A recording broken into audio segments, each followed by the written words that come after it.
Good evening. I saw ladies here earlier, but all gentlemen. Good evening, gentlemen, and a very, very warm welcome to the Huawei session. And it's been a long time since I met most of you all in this room. I think quite a few faces I recognize, and it's a great pleasure to be with you. Without taking much of your time, I just want to take you through, just to let you know, I've recently joined Huawei, just about a month and 2 days now, and I head the enterprise division for India. While Huawei has been present in India in the enterprise space for a little over 2 years, I would say it's just about a start. And incidentally, and the irony is, when I started in my previous company, I started the commercial channels for India in a big way. And incidentally, it happened to be the same hotel where we did the first launch in Delhi. And a couple of thoughts running in my head in the background, but let's get into it. And a small video I want to play on what is Huawei all about, and then we'll get into it.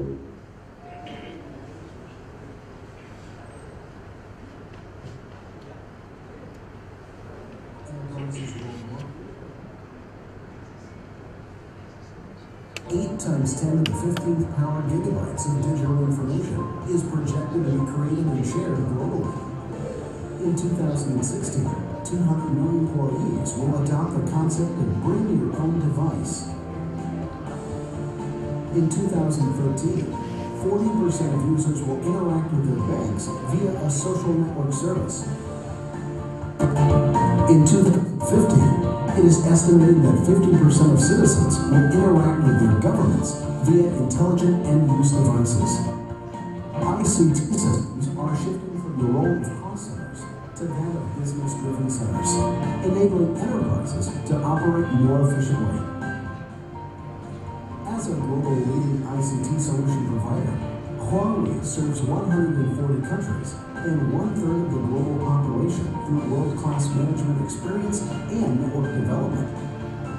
Ranking number 351 in the Fortune Global 500, Fortune magazine, and reaching $35.4 billion US in sales revenue in 2012. Huawei runs 16 R&D centers and 28 joint innovation centers worldwide. Huawei's R&D departments employ 70,000 of the company's 150,000 employees. Huawei invests 10% of its sales revenues annually in R&D, earning its standing as the world's 5th most innovative company, Fast Company. Focusing on client needs, Huawei serves with its partners in the field of government and utilities, energy and electricity, transportation, finance, corporations, and small and medium businesses, helping build more efficient business models. In Latin America, Huawei helped a bank client connect tens of branches across the region to achieve more efficient collaboration, increasing communications efficiency by 10%. In West Africa, the Huawei Safe City solution sped emergency response reactions, increasing response efficiency by 30%. In Europe, Huawei Cloud Storage aided in the search for Higgs boson, precisely capturing and saving almost 50 trillion bytes of data generated in a single second. Huawei helps electric power and energy industries eliminate reliance on expensive satellite communications and achieve smart maintenance and operations deep in the oceans or high in the mountains, increasing average operation efficiency by 10%. The Huawei Digital Railway Solution spans more than 65,000 kilometers of railways, supporting the world's fastest, highest, and longest railways, with more stable signals contributing to greener and more efficient railways. The Huawei Cloud Data Center Solution helped China Mobile implement its mobile connection strategy by building the world's biggest cloud data center, cutting deployment time by 90% and reducing costs by 30%. At Huawei headquarters and in its global branches, more than 30,000 employees use mobile devices for work daily, improving work efficiency by 40%. Huawei is widely recognized by clients in the enterprise market. First place in quantity of deployed commercial LTE networks. GSM-R spans more than 13,000 kilometers of railways. Second place in the enterprise router market. Third place in the global campus switch market. A compound annual growth rate of 63% in storage products marks the world's fastest growth. Huawei believes that in the near future, information technology will be embedded more deeply in the enterprise. ICT systems will become much more than simply supporting tools, but will instead play roles in decision-making, marketing, customer relationship management, and customer service. Digital enterprises of the future will serve society with better products and solutions by adopting innovative ICT technology, making the world better.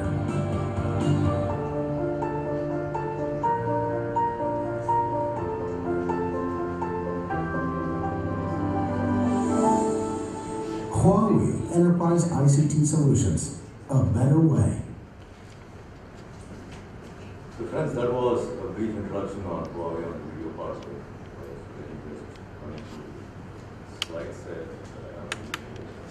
not going to iterate too much at the time, but essentially what we'll be talking through is pretty much covered in the video though. Just thought we'll have some more light, I would say, into the entire plans of what Huawei Enterprises are in India.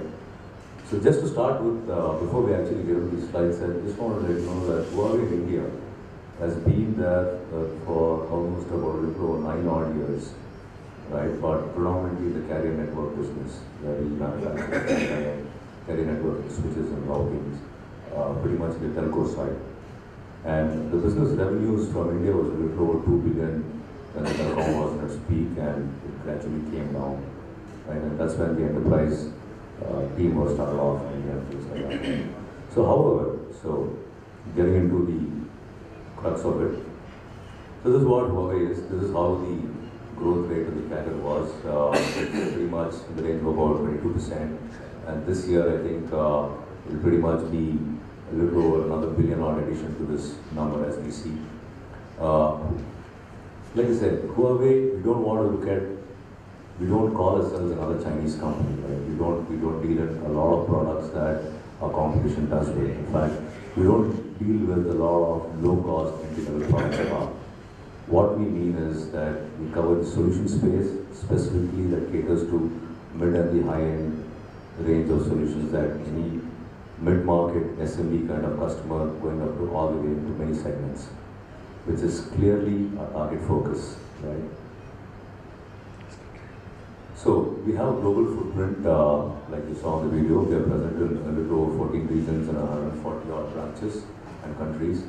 And we globally have about a little more than 150,000 odd employees, of which we just saw interestingly, almost about 70,000 plus employees are actually invested in R&D, which means to say that we are not people who just copy paste something and make it, but we heavily invest in R&D, which means to say that, for example, so there was a customer named Descent. I'm sure you must have seen WeChat, right?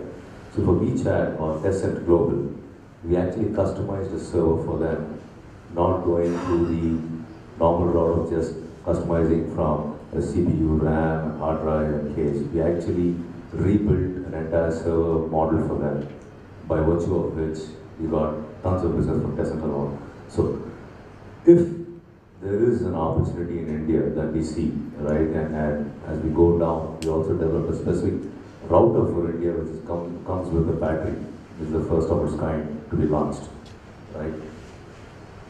And incidentally, our R&D reserves in India is a little more than 5,000 odd employees based in Bangalore, and they all sit pretty much above me and below me in the Leela Palace building on Old Airport Road, and we have another facility in Whitefield. So our commitment in India is pretty significant. We've already acquired a huge amount of land there, and we're going to have a little more than 11,000 employees in the next 2 years in terms of R&D. So that is our investment plans that comes. And specifically the enterprise R&D is a little more than 70% odd in India, which means to say that Huawei believes that the future for the company lies in the enterprise and the ICT solutions, and India is definitely a very important region, and we have invested, although Huawei is late entered into the enterprise space, but we are very clear that we are here to get this enterprise market share in India. So, like I said, we invest a little more than about 10% of our global revenues in R&D, 70,000 plus employees in R&D. So we've been recognized by a couple of industry recognized innovation awards, especially, and Gartner also puts us in the magic quadrant as the challenges today from an enterprise portfolio. So that's where we stand.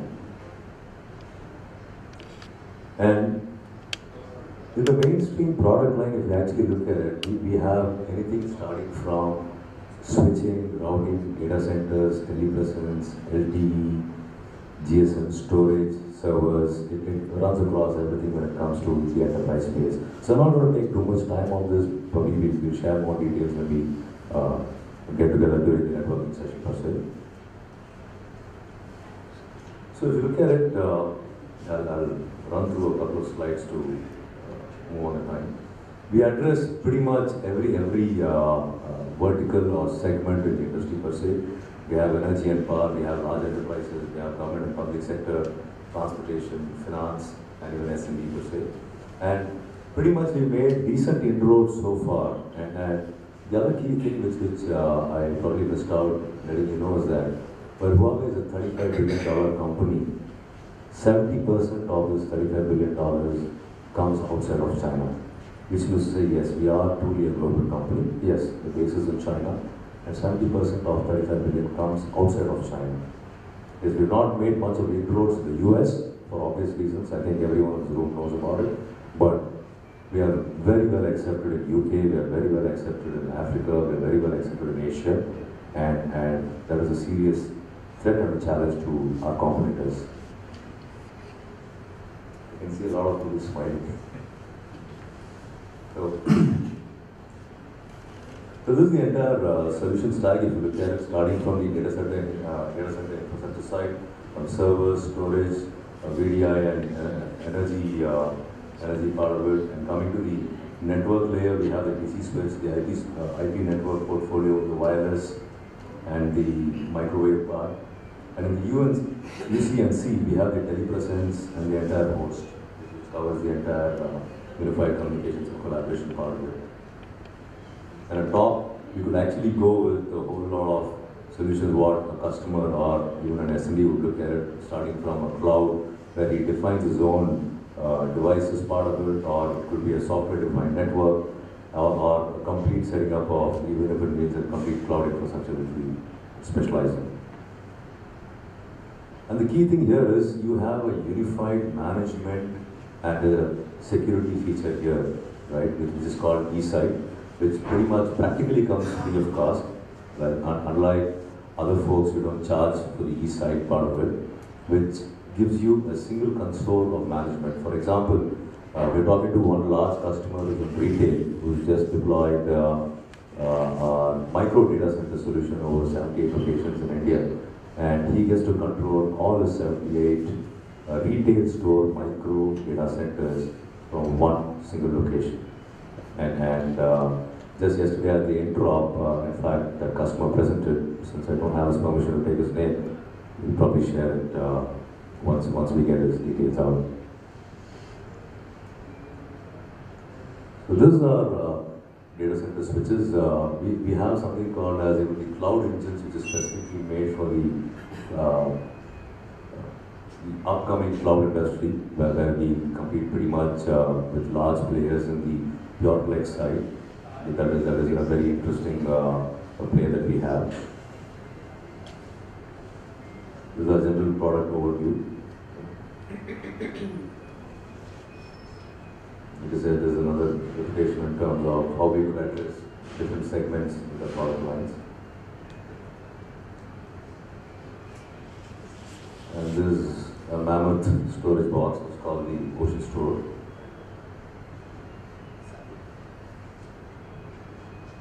The unified storage systems.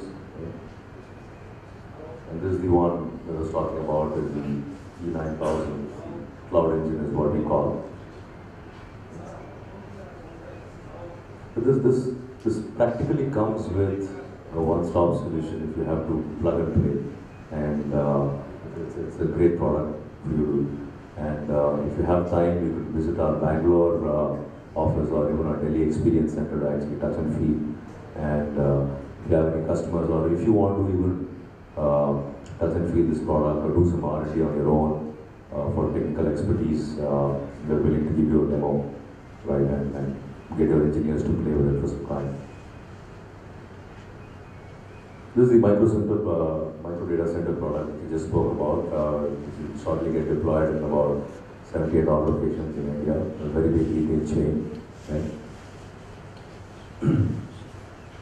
This is the mini media and the desktop cloud.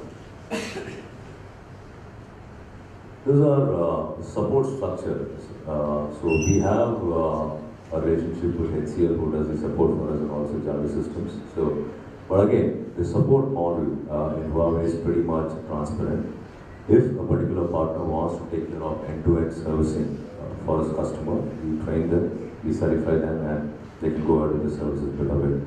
So unlike other folks, we are not interested in getting into the services revenue that gives a lot of stickiness and adds to your bottom line of what a partner or a VAR would look at.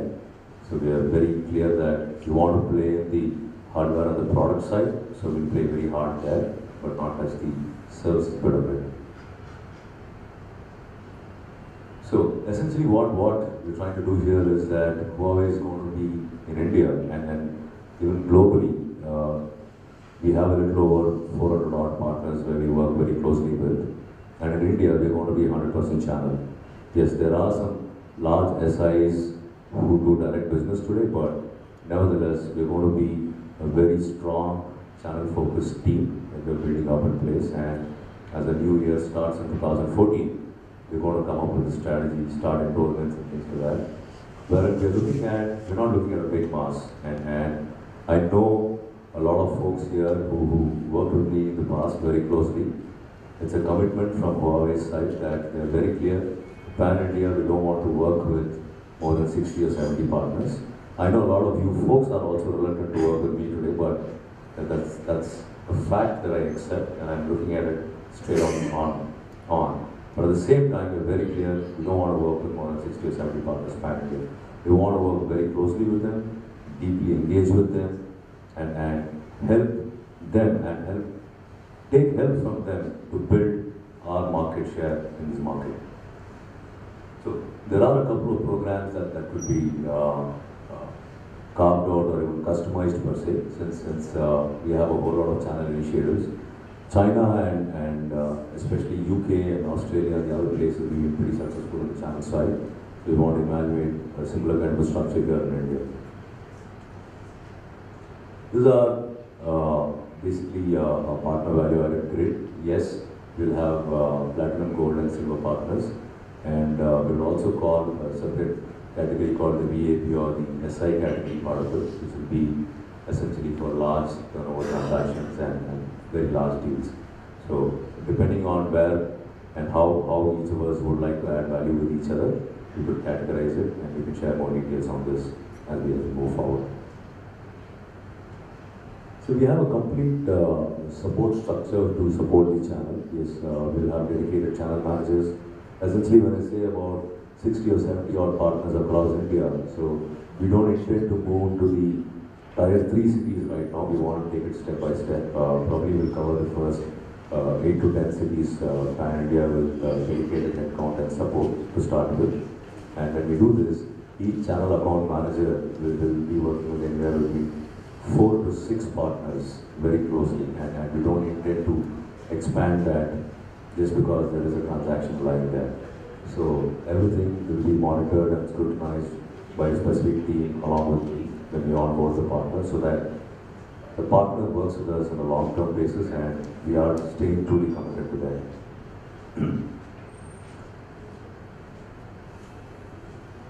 We do a lot of couple of things in terms of how to develop the community and things like that. We have to do a lot of things in India, but we have our own roadmap for this. We are talking to a couple of NGOs and also schools where we'll be co-investing in. And this is a pitch where humbly I'm asking you folks that I would like to work with you. We worked in the past. We worked with 2 companies where I was earlier, and I'm here, and let's see how it goes. And there's a couple of customers that we have in India, which is India specific, in the network and the security domain. We have a whole lot of customers still building up. We're taking one step at a time. We're just making an entry, small entry, but we're still taking a lot of baby steps.